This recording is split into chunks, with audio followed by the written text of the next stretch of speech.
YSR Congress party ఇవాళ ప్రారంభమైనటువంటి assembly సమావేశాలకి attend అయింది. ఈ సందర్భంగా జగన్మోహన్ రెడ్డి ఈ విధమైనటువంటి పోస్టర్ని ప్రతిపక్ష హోదా ఇవ్వాలి అన్నటువంటి పాయింట్ని ప్రధానంగా హైలైట్ చేసుకొచ్చారు.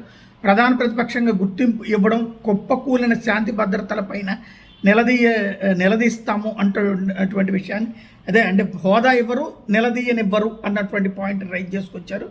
అదే సందర్భంలో ఎమ్మెల్యేలందరూ కూడా, వైసీపీ ఎమ్మెల్యేలందరూ కూడా ప్లెకార్డులు పట్టుకుని సభకి అటెండ్ అయ్యారు. ఒక ర్యాలీలాగా అటెండ్ అయ్యారు. అందరూ కలిసి ఒక బ్యానరు, ప్లెకార్డులు పట్టుకుని వాటిని ఆపే ప్రయత్నం, అది తీసి లోపలికి రమ్మనమని చెప్పేసి ఇటు పక్కన అసెంబ్లీకి సంబంధించినటువంటి క్వశ్చను వాళ్ళు అడగటం.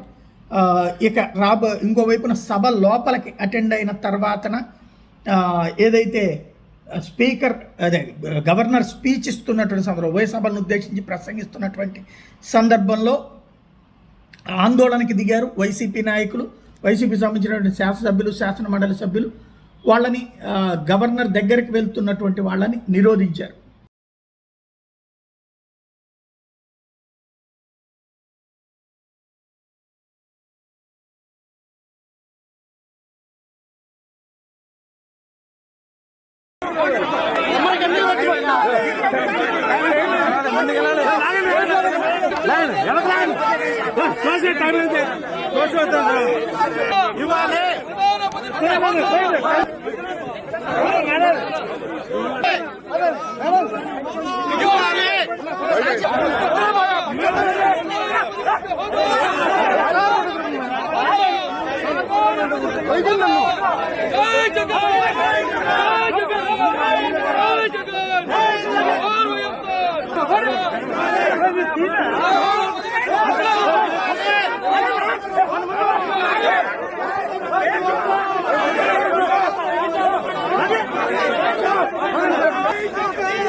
హోదా